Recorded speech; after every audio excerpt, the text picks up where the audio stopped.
Powered by MPB, this is Chalkboard Chat, an MPB education podcast, hosted by Jermaine Flood and Tara Wren. To hear this episode and more, visit education.mpbonline.org or download the MPB Public Media app to listen on your iPhone or Android device. I'm Tara Wren, and you're listening to Chalkboard Chat. Now, let's chat. Today, I'm here with Margie Banks, who is the director of our Instructional Resources Division at MPB in the Education Department. We're so happy to have you on the podcast today. I'm so glad to be here. We'll get right into it. So, Margie, you are the director of a very important division here at MPB, particularly during this time of we're in the COVID-19, in this pandemic. Schools are forced to close, and distance learning became a very, very important piece of our lives and our education system in Mississippi and in the world. So this is a very important conversation where I think our listeners will learn a lot today and hopefully be able to use a couple of the services that you talk about here. So let's get to it. So tell me a little bit about your role here at MPB. Just as you said, I'm the Director of Instructional Resources here at MPB. And what we try to do is offer other resources for our K-12 schools. And the resource that we offer for K-12 to kind of give the schools another option for classes and to kind of enhance the classes that they currently have. We have a network known as the Digital Education Network. And basically what this network does, it offers alternatives for the schools to have other classes that they don't normally have in their current school. And what happens with this program, we can teach classes that they need other schools, and what happens is the teacher can teach from one stationary point in their school, and they can offer this class to any school in the state of Mississippi. So we try to reach out and give the other schools other options. That's amazing. So where there's lack in one district, another district could help that district out, and they're not even connected anyway, just Correct. in the same state. And that's the Digital Education Network. Yes. So let's talk about the Digital Education Network, which I believe we call the DEN. Right. This is a very robust technology, state-of-the-art program that we have here that you've just kind of given us a synopsis of, and where schools across the state can benefit greatly, and our students. Tell us how it works in a little bit of more detail. You mentioned about one school being able to offer to the others. Give us an example of how some schools are using it currently. Basically, the schools will let us know what courses that they want to teach. And what we do, we send this information to the schools that are receiving. And they sign up for our courses. And once they sign up, we develop a schedule for these schools. And it's a schedule that meets the needs of the students and the times that they need them. Well, we would have basically one school that will teach, say, science. And that particular school will teach maybe 5 other schools in different districts around the state of Mississippi. And they will be able to receive science from another school.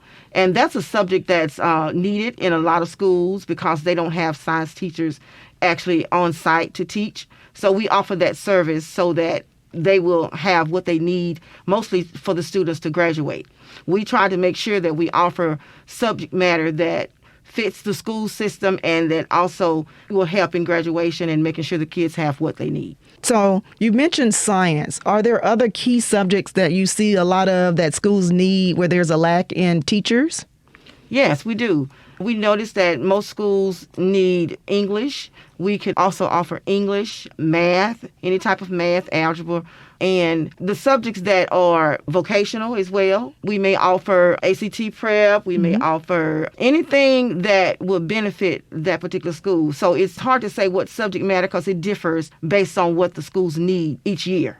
Well, that's great. So you have a teacher, say, in Natchez, Mississippi, who can be teaching students across the state in Claiborne County, Rankin County, Yazoo County, like that. Yes, is that how it works? That's exactly how it works. Wow. So one teacher could be teaching, instead of 30 students, 500 students maybe. Exactly. I think that's a great service. And I just think that during this time in the pandemic, and particularly even before the pandemic, and you can speak more to this, Margie, our teacher shortage. Right. This helps greatly in that area, right? It does. It Okay. does help. And basically how it helps when we have schools that are in rural areas and they don't have the teachers that they need in those particular areas, especially in science and, say, English and foreign languages, we may have, subject matters that they just cannot get a teacher to teach in that area. And we fill the void for that. Mm-hmm. And we try and make sure that these students are getting what they need. Mm-hmm. Very important. And when you say you're trying to make sure that the students get what they need, can you talk a little bit more about the importance of this service and how it helps the students? Well, the way it helps these students is it allows them to receive subject matters that they would not normally have. And I've noticed that in some rural areas, they are really, really needing certain subjects that they just cannot get a teacher to teach in that area. Mm-hmm. So what we do is try and make sure that no student is left behind. Mm-hmm. And we try and make sure that these students get what they need. Okay. And we seek to offer subjects that are hard to find, mm-hmm. are hard to employ a teacher in that area. Yes.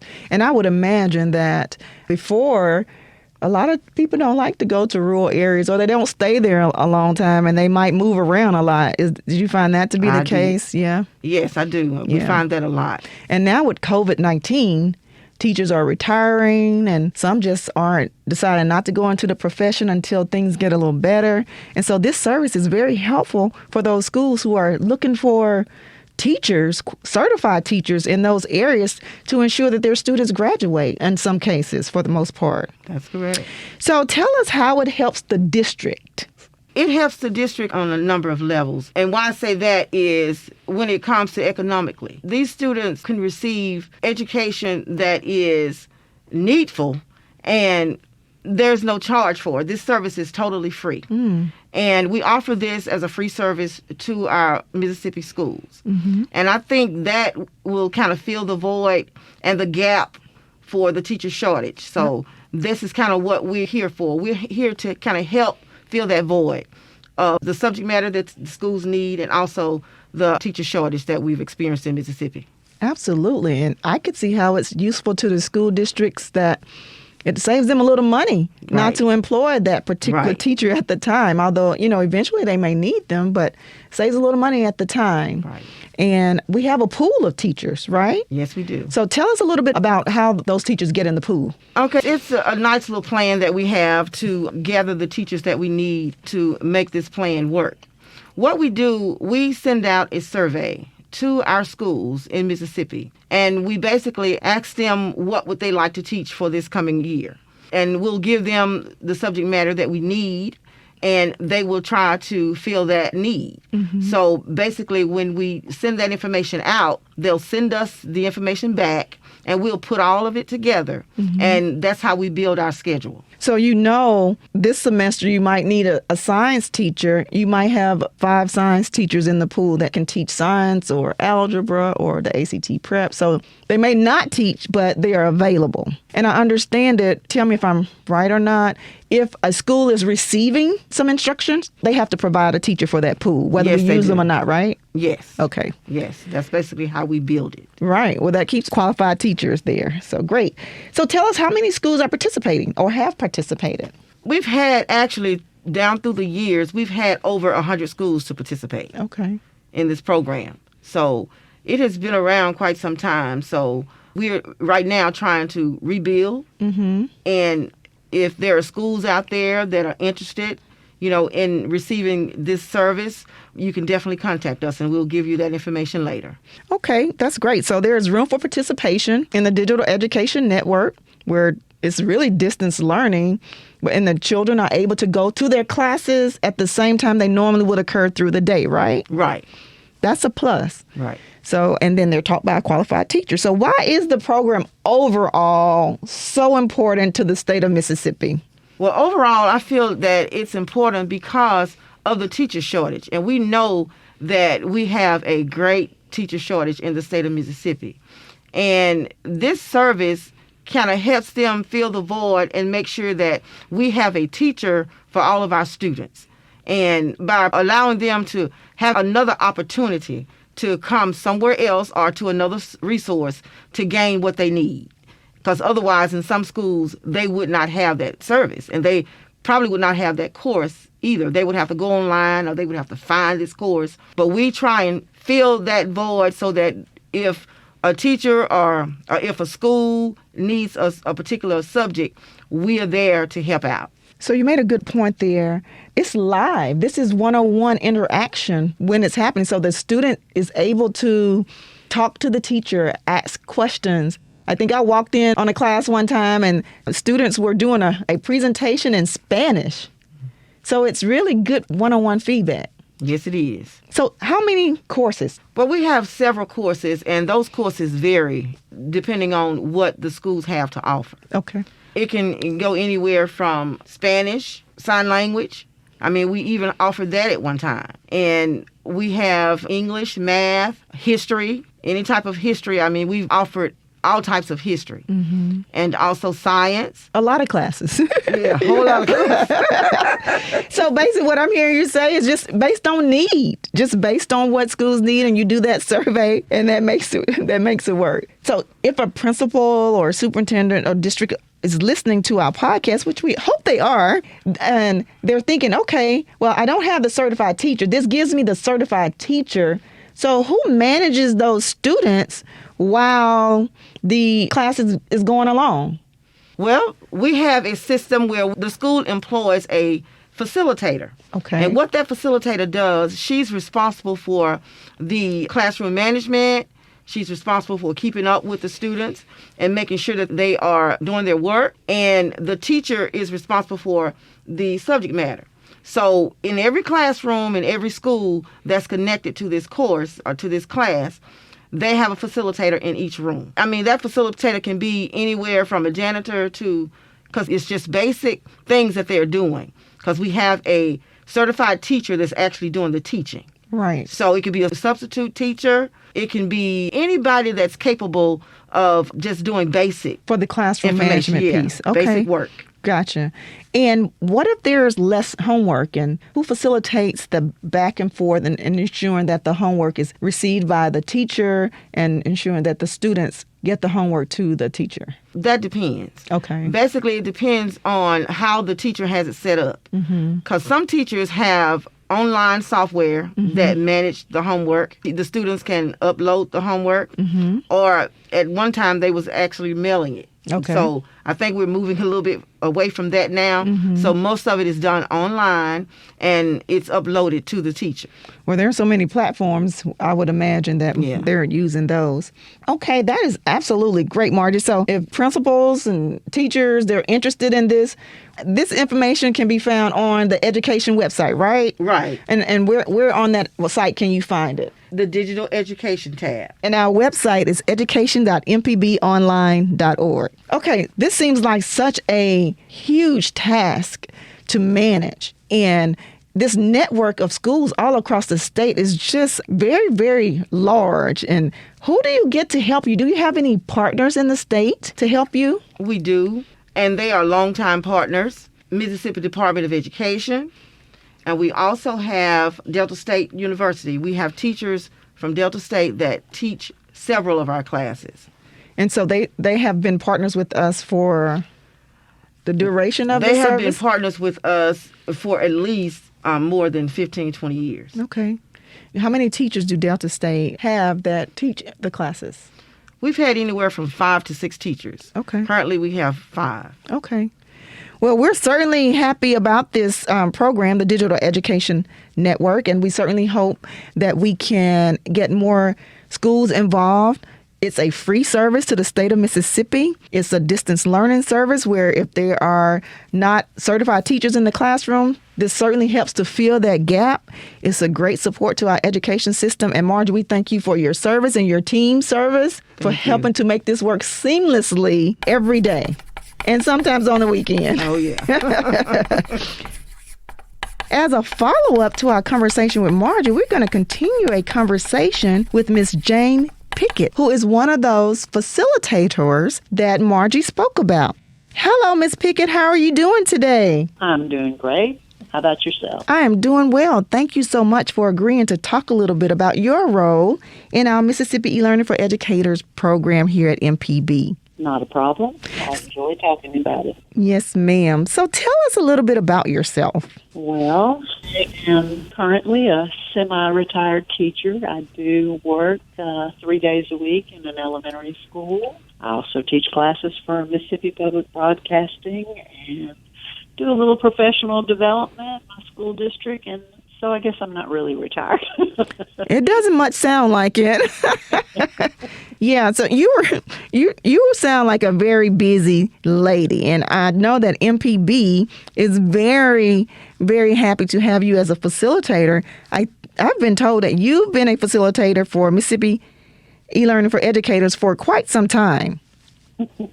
I have been at it a while. I think I was part of the pilot that they started. They came to Pascagoula and wanted to get a group of teachers together that could, bounce ideas off of each other and try to get it rolling. And, of course, back then we even had to train our teachers how to go on an online class. So it was very hands-on back then.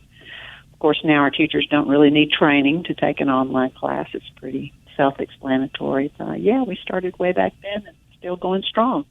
Wow, so much history with us here, and we appreciate that certainly. But tell us a little bit about your work as a facilitator. What are your duties? Well, my duties are to help support teachers. Teachers are the busiest people on earth, and they are required to have certain amount of continuing education units, and the online forum just gives them an easy way to fill that requirement. Teachers put, their heart and souls into their jobs, and so Yes. when they don't have a lot of time left over to take university classes and things like that. So many of our teachers are taking care of kids or they're taking care of elderly parents. And so the online class is, I think the facilitators that we have are very cognizant of that and work very well. We have a lot of patience with our teachers because we've been there and we know what they're going through. So you got to have a heart for teachers to teach these classes because there will be times when the teachers are struggling and you need to step in and see what you can do to help. So to me, it's kind of almost a calling. We're all on a mission in education. Yes. we're all trying to save some children, and so it's good to be in a class like that where lots of teachers can kind of wrap around you and help you with your problems and help you if you don't understand the subject matter. And it's a very supportive class, I think. So it can be sort of like a support group, too, I'm hearing. It really does turn into that sometimes. You can always tell a brand new teacher, and they need that support so badly, so they'll stay in the profession. And then there are teachers that are, we may have a subject like differentiating instruction. And these teachers are really struggling to do that because it's not an easy task all the time. So when you have a bunch of experts in your class to tell you, oh, well, this is how I do it, let me make that easier for you, you can learn a lot from other teachers. As a matter of fact, it's the best way to learn from other teachers. I totally agree with that. That sounds very supportive and a very good way to facilitate a course. You mentioned it being a support, knowing teachers are busy and you're having to learn in different ways and learning from each other. Talk a little bit about how you think this e-learning for educators have helped during COVID-19. I would say that teachers, are always working hard and it's always challenging, but this really tops the list because many of our teachers some of them are teaching in person and online. And so it's almost like having two different jobs. And so the support of other teachers within the class has been great because there are so many resources out there right now with technology, but you want somebody to tell you what's available that really works. And teachers are able to attach, lessons plans and resources they use for other teachers to use. And that, I think that's really helped our teachers that are struggling so much with this new format. We've also had some teachers that have, gotten ill. And they may be taking these classes at home while they have COVID. So it's a great way for them to, if they're not feeling that bad, they can take these classes as well. So I think the COVID has really been a cause of great stress for teachers, but the online forum does tend to help them, I think. Margie mentioned that each course lasts about 4 weeks. How many students could you have within a 4-week course? Usually they like to have at least 10 teachers in the class, and I've had as many as, say, 45 in the class. It makes it, I think, the more teachers, the better, because I try to let my teachers cluster together, like high school people will get together, and, I'll try to identify, oh, you're a social studies teacher, so is Mary, you might want to chat with her, and, try to get groups of teachers going. So within the class, there will also be little friendships formed, in like kinds. And often we have like PE coaches who don't always have the correct professional development, but when they can get in there and say, I can tell them, oh, well, so-and-so is also a coach or a PE coach. Mm-hmm. They get together and have conversations about the subject matter, and I think that makes for a really rich environment. So it really doesn't matter how big the classes are. We can always accommodate the teachers that are involved. What courses do you teach? Since I've been teaching them so long, I've pretty much taught most all of them. But, okay. I have some favorites. I do like the differentiated instruction class, because that is often a place where teachers struggle trying to meet the needs of so many different kinds of children that we serve. And we have a newer class about mental health and behavior issues that I really enjoyed teaching, because that is an area teachers don't know a lot about. We know about how to handle behavior issues, but when it runs into mental health and the families need help, that course was really eye-opening for myself and a lot of the teachers that took it, because it told about the resources that were out in Mississippi that you could find to suggest to your parents or to show your counselor. I even showed my counselor, who I thought knew everything, some ideas for these kids that need that extra help that we're not available to provide right in the classroom. What do you like most? Because I'm hearing from you, there's so much that these classes offer to teachers. I think, as I said, there's a camaraderie among teachers, veterans like myself, where we want to promote the teaching profession. We want these people to succeed. Our state depends on these people succeeding. And so I really enjoy when I can feel like I've really helped this teacher stay in the profession, or that I've helped this teacher really understand what she was struggling with before. And I love to encourage our superstar teachers. You can read their post and know that they're just bright and shiny, and I love encouraging them and letting them know that, wow, I see you. I see that you are really putting your heart into your classroom, and because all teachers need that encouragement, and they don't get it quite enough. Absolutely. It's not in their paycheck. It has to come from somewhere else. Absolutely. We applaud them. We applaud you for helping them, for sure.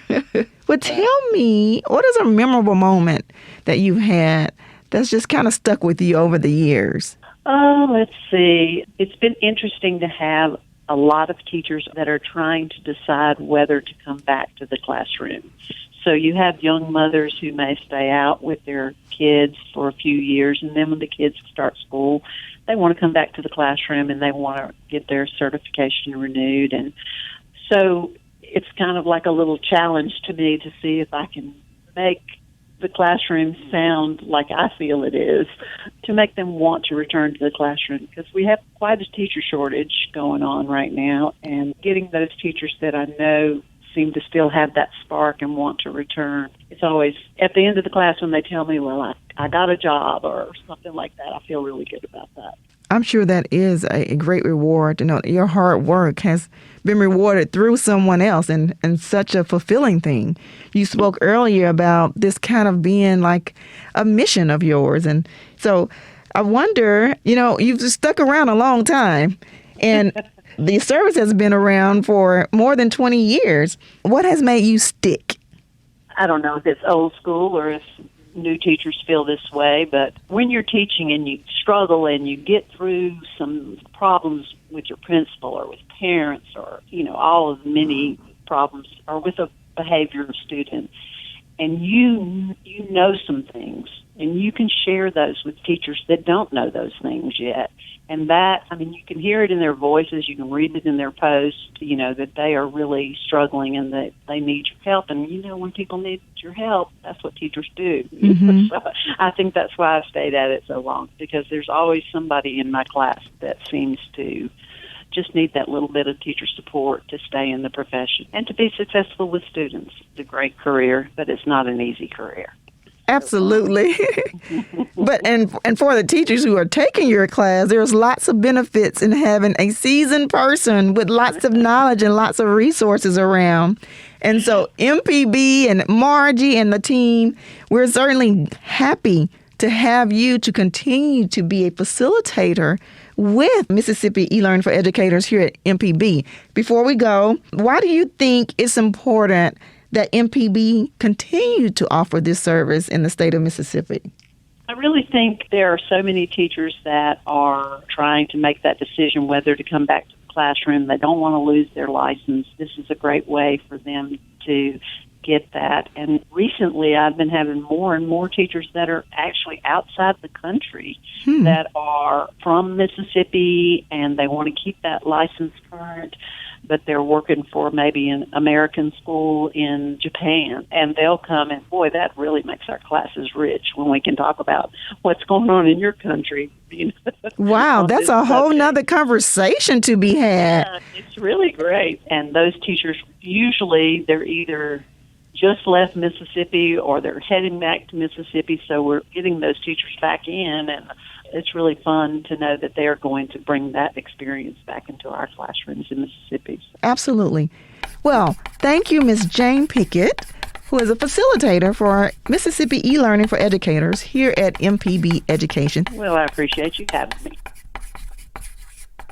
Well, Margie, now let's talk about the other person in the classroom that's most important too, our teachers. Our teachers have to get professional development hours in order to continue teaching, to remain certified. And so we offer here at MPB in the Education Department ELearning for Educators. Tell us a little bit about that program. Well, our e-learning program, and it's known as Mississippi ELearning for Educators here at MPB. And what this is a professional development program that offers CEUs to certified teachers. And these classes are taken online. Everything is processed online, from the registration to the payments. So we have tried to make this very convenient for our teachers, to give them an option to be able to take their classes in the comfort of their homes. How long are the classes? How long do they last in terms of weeks, months? Our classes are 4 weeks. 4 weeks. They only last 4 weeks. And this gives our teachers an opportunity to receive their CEUs within 4 weeks. How long has this service been available through MPB? It's been available, I think, since 2008. Okay. Well, how many teachers would you say on average participate and go through MPB to get their CEUs? Well, are you saying just for one 4-week course, or how many teachers have we served over the years? Well, both. That's a good question. Like doing a course, how many courses do you teach, and how many teachers register for those courses? Well, we have anywhere from 6 to 8 courses that we teach per session. Okay. And in those courses, we have close to, sometimes we've had over 400 teachers before to sign up for these classes. Wow. And we have in our network that have taken our classes over 3,000. Okay. Over the course of e-learning. Okay. So what are those classes that we offer a teacher can select from?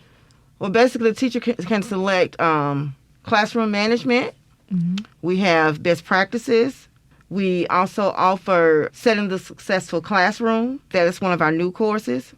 We also offer special education inclusion, and that's for our students that may need more. And we try and give the other teachers an opportunity to get more insight on how to help our students that need us the most. Mm-hmm. Well, those are the only ones that I can just think of right off the top of my head. And so they can find those on the website that we gave earlier as well, under that digital learning tab. People can find the list of courses. And do you add new courses as time goes on? We do. Actually, we're in the process of doing that now. We just added a new course, How to Teach in a Virtual Environment, and also the challenges that you may face when you're teaching virtually. Those are the two newest classes that we have available. So it sounds like you're trying to make sure that you're relevant. Right. And what the teachers need. And what grade levels of teachers participate in e-learning? K through 12. Most of our classes are universal. They can be used in any setting, any grade level.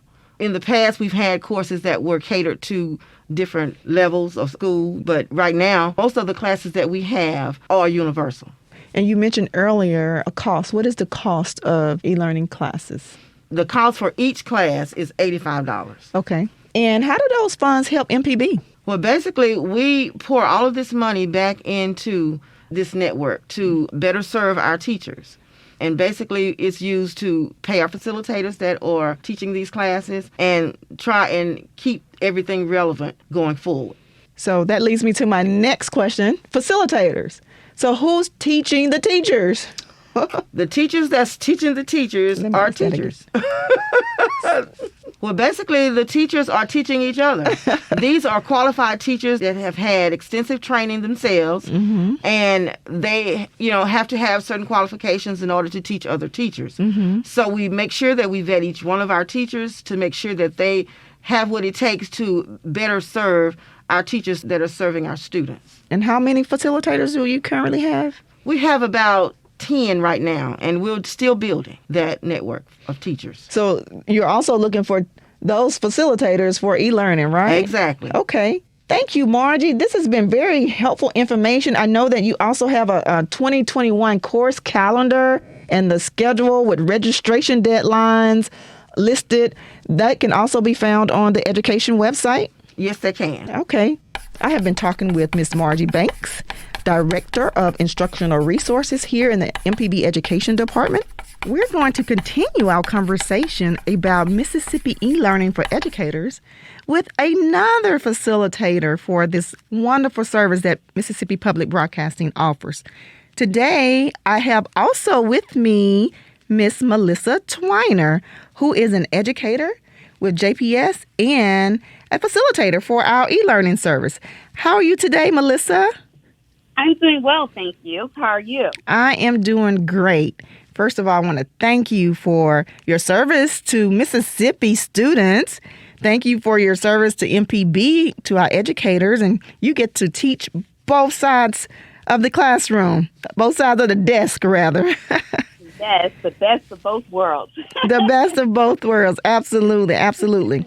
So let's get started with you telling us a little bit about yourself, a little bit about your professional work. Okay, of course, again, I am Melissa Twiner. I am a facilitator with MPB. I've been with you all since 2015, and I absolutely love it, I must say. And I am also an educator, as you stated, with Jackson Public School District. I'm actually a special education teacher working at the elementary level, 4th and 5th grade scholars. And I have been doing that for about 7 years now. Okay. As a education teacher. I started off with teaching 6th grade, middle school 6th grade language arts. But, of course, I got my certification for special education, and they needed me to switch over, so that's the reason why I did. In any event, I love working with children just as much as I love working with adults, and that's where MPB comes in. So when I had the opportunity to start, it was something that I knew that I wanted to continue on with because it has been a great opportunity, and I would also say a learning experience for me as well, given the fact that there are various, as far as the participants of the e-learning courses that I have facilitated, it's adults of all ages and all backgrounds, and so we all come together to kind of bring different experiences and different things to the table. So a little more personal background about myself. I am a native of Jackson, Mississippi, born and raised, and this is my state in my area. That sounds wonderful. You have great experience. And I was talking to a fellow facilitator earlier, Miss Jane Pickett, and she said the same thing that you just said in terms of being a facilitator and meeting all these different teachers with different backgrounds, various experience and how it just comes together, and it's a learning experience for everyone. So it sounds like, as I said to her, it sounds like e-learning for educators is kind of a little of a support group as well, and everybody learning from everybody. Absolutely, because again, as a facilitator myself and working with others, you just never know, because although I try to stay up on top of things as far as the field of education is concerned, it's constantly growing and evolving. And just like the situation that we find ourselves in now with the virtual environment, things are constantly changing. Mm-hmm. And with that being said, my experiences, of course, would be different from other experiences. And when you put them all together and you're sharing in this professional learning community, you just never know what you can grasp from someone else that, you may not have necessarily been aware of. So it really, I would say, that's one of the things that I really, really enjoy about being a facilitator with MPB. It's the fact that I not only get to work with other adults, just being in that community where we can kind of, again, learn from each other. I facilitate, but we're also still learning from each other. And that's one thing about being in education. You always want to stay on top of things. You always want to learn new things, because you never know when you may be able to use something, or you never know when an experience may be helpful for someone else. And again, that's where that constant collaboration comes into play. Absolutely. You talk about being on top of things. This past year has certainly taught all of us, the necessity, and particularly in our education arena, that it's very important to stay on top of things. And so that's one important thing that we have to keep in mind. And it's good to hear that this service does that for teachers across the state of Mississippi. Absolutely. So I want to stay in this conversation about the love for it, why you do it, the heart for it, how it helps you as a facilitator. What would you tell another teacher or someone else aspiring to come on and be a facilitator? Well, I would say as long as your heart is in it, because my heart is definitely in it. And I want to see the best for everyone. And, that goes from children all the way up to adults. And I feel like, as far as someone who might be interested in becoming a facilitator, once again, not only would you be facilitating the course, but it goes back to, once again, you also can grasp different concepts and different knowledge from others who are in the field as well. So with that being said, you never know what you might possibly, as a facilitator, be able to take away through these courses that's provided by MPB. And I will say that I have had the pleasure of facilitating several different courses, and all of which I have to honestly say, throughout my years of doing it, I've come out or ended the course not only being thanked for what I provided, but also learning something new myself.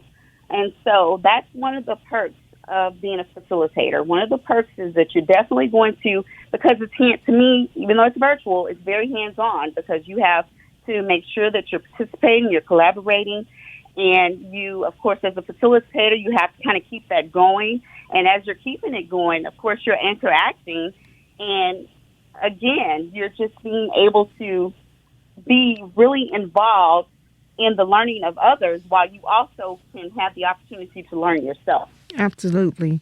Now, what courses do you teach? I have taught best practices for differentiated instruction. That's the course that I'm currently facilitating. I've facilitated writing across the curriculum, teaching children with mental and behavior issues, and special education inclusion. We used to offer the ELA Following the Math and Beyond, and those are the courses that I've had the pleasure of facilitating. Tell us about an experience, maybe an interaction with a particular teacher, or something that you learned from one of the sessions over the past few years that sticks with you. To be honest with you, the best part of facilitating is when it comes to the end. And I've gotten so many messages at the end of the courses where educators are thanking me so much for the materials, the information, and the feedback, and all of that. And I think for me, that's just like with working with the younger scholars. When you know that you're actually making a difference, I think that is the biggest thing for me, because at the end of the courses that I've taught, it never fails that it's going to be a group of educators that's going to reach out to me even after the course has ended, just offering their gratitude for the services that were provided as far as the courses are concerned. And so I think that's one of the biggest things that has stood out to me. So you do make a difference, by the way. It's good to hear you say that. It sounds like that is a recurring theme here, that you guys become great resources for those teachers. Yes. Now, can you walk me through one of your classes?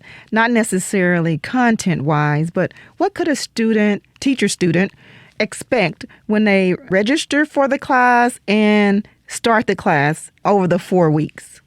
Well, I will say this. Once you register and start the class, be prepared for all that you will be provided, because it's definitely going to be some great materials that you'll learn. You'll definitely gain knowledge about whatever core or subject area that you're being taught. And so I think that when you come in, because some participants tend to come in and they'll straight up tell you, oh, I'm very nervous. This is the first time that I've been involved in an e-learning course or whatnot. And I have to tell them, don't be, because at this point, you're going to get through it. I'm going to be there for you to make sure, and I'm sure the other facilitators do the same thing. But just be prepared, because you will be coming into a setting where you will gain knowledge. And when I say be prepared, I don't mean that in the sense that you should be nervous about it. I'm just saying that there's so much information that you'll be able to gain from the courses that, it's just a matter of you taking it all in however you need to take it in. Right. Well, that's good information for someone knowing what to expect.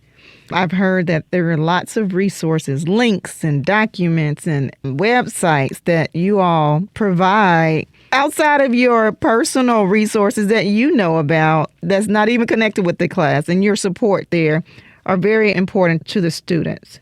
Oh, absolutely. Because I know, of course, even with the materials that's provided, in some cases where a participant may have a question about something that they're not quite maybe sure about, and I will go in and I'll look up some information, I'll send it to them just to make sure that they understand, because there's a lot of material that's provided already, but at the same time, the goal is to make sure that they understand and get exactly what they need. Right. Now, I know that this is done via the website platform there. What platform is being used? Canvas. Is it user-friendly? It's absolutely user-friendly. It is, because, of course, when I first started, we were using a different platform, but I love using Canvas. I do love using Canvas. It is, to me, very, very user-friendly. Everything seems to be set out just as clear. To me, it's very, very clear. Once you log in and you see your courses, everything is pretty much right there for you. And I have a tendency to make sure that I not only look at it from my point of view, but as well as the participant's point of view, just to make sure that I'm seeing exactly what they're seeing. And with that being said, it is very, it's very, very simple to me to follow.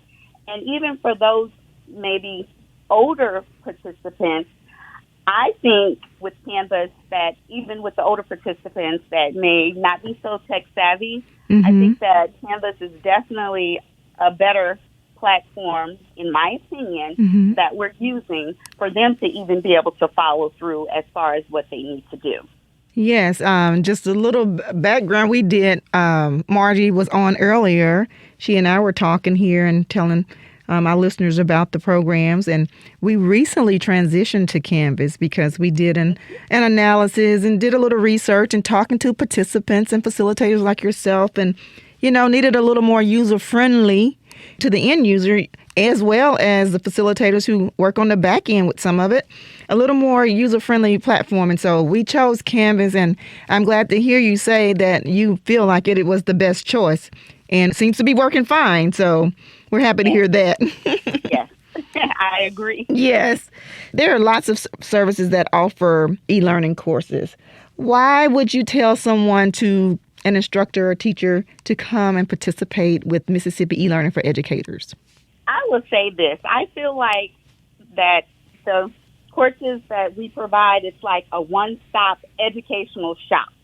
And what I mean by that is from me just, kind of looking through and different CEU opportunities that I've come across, hands down, I feel that the services or the courses that's offered, you are allowed 3 CEU credits, whereas some of these other programs may only offer 0.6 or 0.5 or something of that sort. And a lot of educators are looking to get, because you have to get, depending on, your license, of course, you have to get so many CEUs. By taking courses through Mississippi Public Broadcasting, the e-learning courses, of course, you can get 3 just by taking one course. And to me, that's a win-win situation. Yes, I'm learning something. Yes, that's a win-win. Yes, I would say so. So we are hoping that we're trying to really promote the program. We know now more than ever our teachers need their professional development, and we want to invite more teachers to participate, to come and take a course through MPB. We're looking all the time to make sure that we are relevant, that we have the courses that teachers need and that support the needs in the classroom as well as outside of the classroom. I would highly, highly recommend, if you are an educator and really and truly within the state or outside the state, if you're looking for CEUs, I would highly recommend taking a course with Mississippi Public Broadcasting e-learning. And the reason I say that is because, and I'm not just saying this, I know for a fact that you won't, and I'm willing to put my name on it, you won't be disappointed with what you will be provided as far as the services are concerned. And the best part of it all, once you complete the course, of course, you have to complete the course in its entirety to receive the 3 CEUs. And the courses are, at this time, 4 weeks long. With that being said, I would recommend you at least giving it a try. You will not be disappointed at all. And all the facilitators that I've met, I believe that I can speak for them when I say that, we're here for you all. We want to see you be successful with your courses, and you will not, and I said this before, be disappointed. So I would say, if you have not already, please do sign up to take one of the courses. Well, you heard it here from Melissa Twiner. Mississippi E-Learning for Educators will not disappoint. And you get 3 CEUs once you take the 4-week course. Melissa Twiner, we thank you here at MPB for your service as a facilitator in our Mississippi E-Learning for Educators program. We look forward to your continued service, and just thank you, and just know that you do make a difference. Thank you so much. I do appreciate you. To our listeners, if you want to see our course calendar, all of the information on the courses that you can take, when they start, you can log on to education.mpbonline.org and click on the Distance Learning tab. This has been such a very enlightening conversation.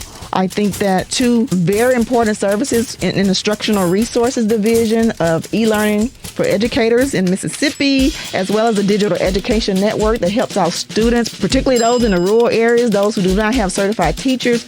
We just want everyone that's listening, if you're involved with a school, a principal, a teacher, superintendent, if you see where these services are needed, please log on to education.mpbonline.org and click on the Distance Learning tab, and you can find more information. Also, you can always call us at 601-432-6565.